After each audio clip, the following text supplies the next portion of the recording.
Eye of the Tiger had been blaring so loud you could barely hear the crowd, their fists high in the air like it was a dive bar dance floor in the 1980s. Red hats everywhere and signs with propaganda waving to the beat. Lower prices, bigger paychecks. Some of them were even upside down. On cue, the music shifted to a booming voice announcing, "Ladies and gentlemen, the 45th and the 47th President of the United States, Donald J. Trump." Before Trump even emerged from the backstage curtain, the song switched to "God Bless the USA," and he took a single step forward before stopping. He was caught in the glow of the stage lights, and for a moment he stood there, motionless, his face frozen in a strange grimace. Not a smile or a frown, just that strained, uncertain look he gets when he's trying to locate himself, both in the room and in his own head. The camera stayed tight on purpose, close enough that you couldn't see how empty the room was, but the show was already underway. He reached for the handrails, pulled himself up by the short 3-step platform like it was a steep climb, and then he stood at the top as if he had conquered something big. His chest rose sharply over and over, as if trying to pull in as much air as possible from the exertion through his pursed lips. His eyes darted sideways, he scanned for someone to tell him what to do next. And then it came. As expected, a small, tight smile felt rehearsed and forced, like someone backstage had just signaled him. He took a few steps forward and gave a single pointed finger to the crowd. "Thank you," he mouthed, not beaming or energized, just barely holding it together. And then he slapped his own stomach with his right hand 3 times, as if trying to psych himself up. Maybe he was telling himself he could pull off another one of these events without collapsing under the weight of it. He moved slowly, dragging himself forward, stopping every few feet, just as 2 men behind him in the audience began to argue on live TV because one accidentally blocked the other's phone while holding up a sign. And in that moment, the illusion was cracked, just long enough to remind everyone what this crowd really is. It's not a movement of ideas or a cross-section of America, but a collection of egos and impulse control problems bound together by resentment and a man whose presence barely disguises the emptiness behind it. On stage, Trump kept going, his mouth slightly opened as he struggled to breathe evenly, standing there in the harsh spotlight while the crowd erupted into synchronized chanting. "USA, USA, USA," they said. But there was nothing patriotic about it. This wasn't about pride of country. It was the ritual incantation of a movement that believes loyalty to Trump is patriotism, and that submission to one man is the highest form of love for the nation. This was a sermon he gave, and he was the pastor, the prophet, the golden idol rolled into one. He didn't speak for a while. He just stood there soaking it all in, letting the song play out like it was written just for him. And then finally he leaned forward towards the mic and he launched into it. What followed was somehow both more coherent than usual and more disjointed than ever. It was a non-stop torrent of grievances, distortions, and mythology. He said, "After a rigged election, we had a rigged election," he began. I said, "Do we do it again?" And I said, "I think we better do it again." Not too many people would have said that. "But we did so well the second time," I said. "Well, we won twice. We got to do it a third time. Should we do it a fourth time? 4 victories. 4 victories." Side note here, I know that's hard to even understand, but I said it as he said it. And the second time he's referring to, the victory, that's when he lost to Biden. And he claims he made people rich, even people he didn't like. He claimed he personally secured $18 trillion in investments. He goes on to say, "I made a lot of people rich that I don't even like. I've doubled their net worth. But after 4 years of which Biden got less than $1 trillion, we secured commitments for a record-breaking $18 trillion, and the crowd cheered as if that was real, as if he was speaking the truth." And then he cited John Deere's stock prices as evidence of national greatness. He talked about excavators like they were sacred machinery. And he added, almost proudly, "If it doesn't pay well, I have nothing to do with it. But if it does, I'm going to take full credit." He painted Biden as a hollow figure, but really, he was projecting how he sees the world himself. Empty, transactional, and stripped of empathy. He said, "You think Biden was thinking about it? He just was thinking about how the hell to get off the stage." And then he paused, waiting for the laughter. "Remember, the guy could never find it," he said. He bragged that under his own leadership, America was no longer a dead country. that even the king of Saudi Arabia told him so, that he was the reason it came back to life. And then he warned of Democrats raising taxes. Then he falsely claimed he had cut hundreds of thousands of federal jobs to improve unemployment numbers, saying that, and I quote, "The reason our job numbers are so good, and remember this, I've cut hundreds of thousands of federal jobs. Now, if I didn't do that, our numbers would be even more through the roof. Or I could get them." You know what they do? In order to have decent numbers, they hire 1 million people. You hire 1 million people, all of a sudden, you're down to 3.5%. We don't do that. We get rid of that job where you have 10 people for every job. And they are all now, and they hated me. They hated me. Now they love me. You know why? They all got jobs in the private sector making twice as much money as they made from the federal government, sometimes much more than that. None of that was true. He mocked Kamala Harris, recycled his Crooked Joe nickname. Then he slid into one of the strangest analogies of the night, talking about a conversation he had with UFC President Dana White. He says, it's like taking a fighter, putting him in, he's getting the hell beat out of him. Like watching a fighter get replaced mid-match. And then he says, that's what happened to me. He said, the stuff that happened to me can only happen to me. And then like clockwork, he ranted about people who are unhappy about his leadership. He said, you do know that they're paid agitators, right? They're paid. They get paid. You know, do you ever see their signs? You know, we used to have protests, and we'd have guys making a sign in the basement. These are all paid agitators. That's all they are. They get paid to go, and they don't even know what. When they interview them, why are you here? I don't know. They have no idea. They're paid insurrectionists, really. In some cases, they're sickos. The audience laughed and nodded because they had heard it all before, and that was the goal. He was not trying to convince anyone.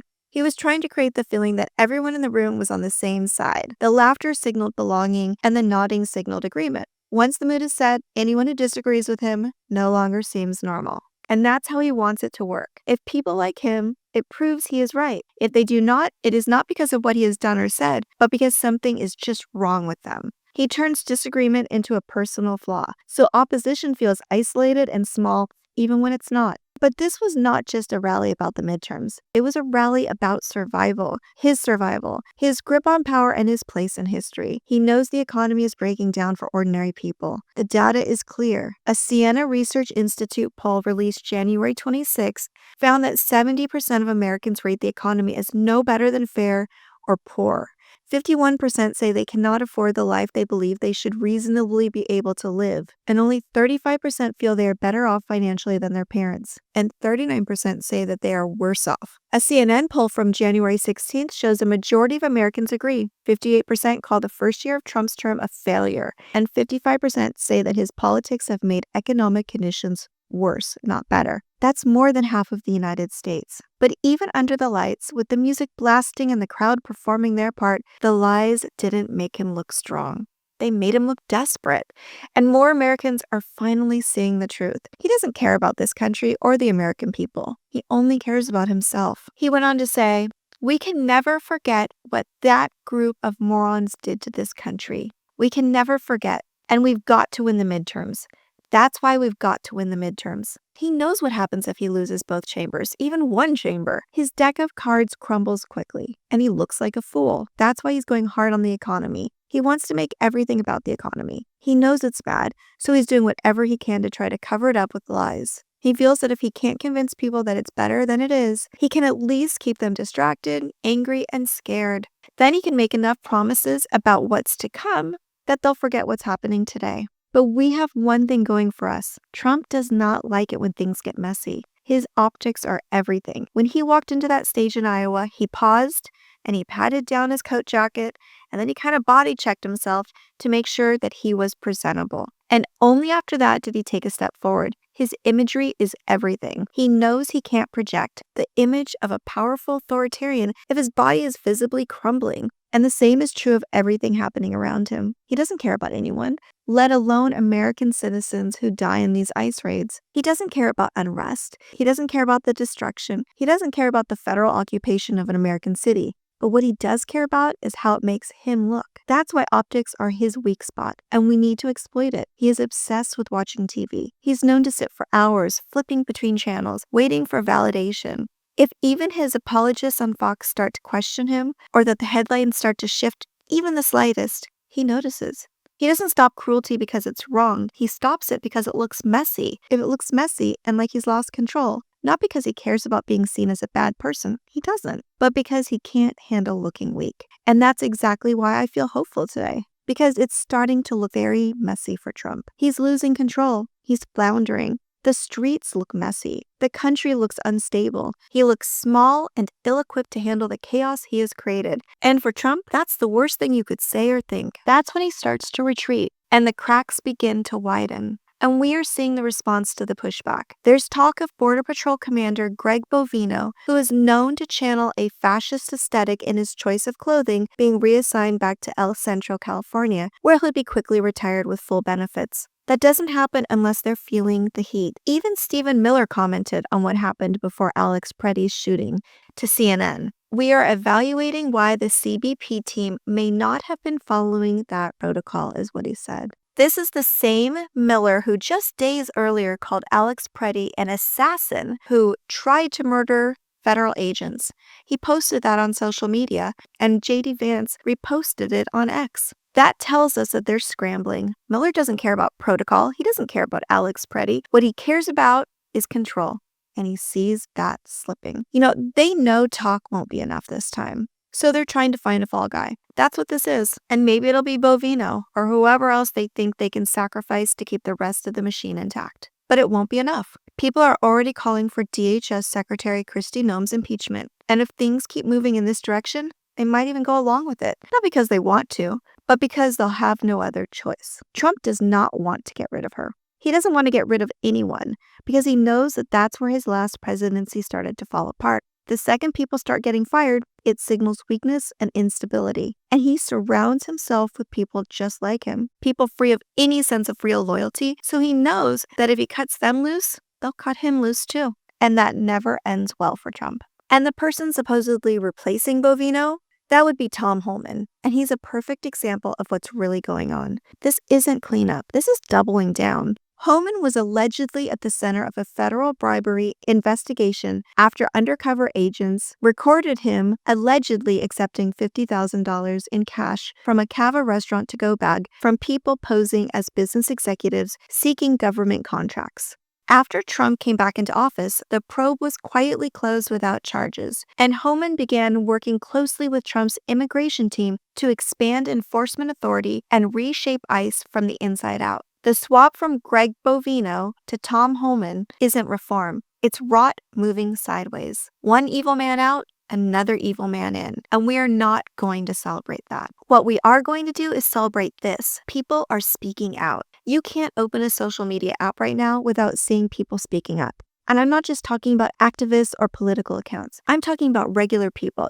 Our favorite food creators, book reviewers, artists, parents, crafters, people who usually stay out of it, and now they're making it known that they don't stand with Trump and they don't support ICE. They don't believe cruelty makes us strong, and they're doing it in their own way, in their own voice from their platforms that they've already built. It's amazing to see because this is how we reach people. And when others see people speaking up, it gives them permission to do it too. It makes it safer to say, no, I don't agree with this. That's how the tide turns, and I'm seeing it increase exponentially with no end in sight. And finally, I just wanted to say thank you. The support I've been receiving with my messages has been overwhelming, and I mean that. These are now reaching upwards of 2 million people a day. That's not something I take lightly. That's a responsibility, and I know it's working. I know we're reaching more people who didn't realize the extent of what was really happening. So thank you for allowing me to do this, for helping me share it, for using these words in your conversations, in your comments, when speaking to your family and your friends.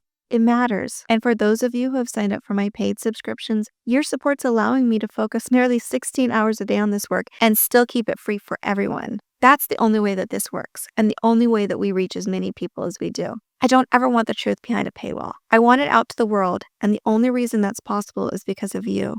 So please, take my messages, my words, share them, use the numbers, the statistics, the facts. Use the language when you're talking to people who don't see it yet. This is how we take the narrative back. This is how we stop the disinformation and fight for the truth. We have less than 10 months to flip both chambers of Congress. Every second matters. Every word matters. And you matter. We're in this together, and we are going to make sure that our children and grandchildren don't have to fight through fear and chaos like we are.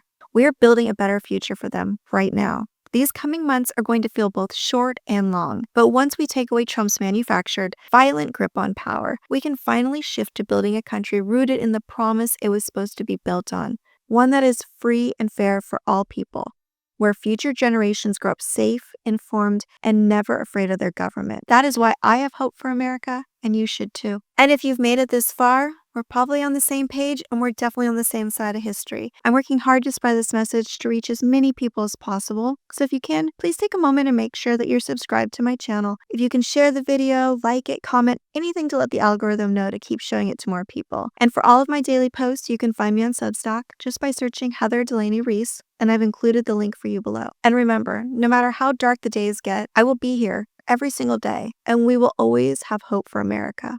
I'll see you tomorrow.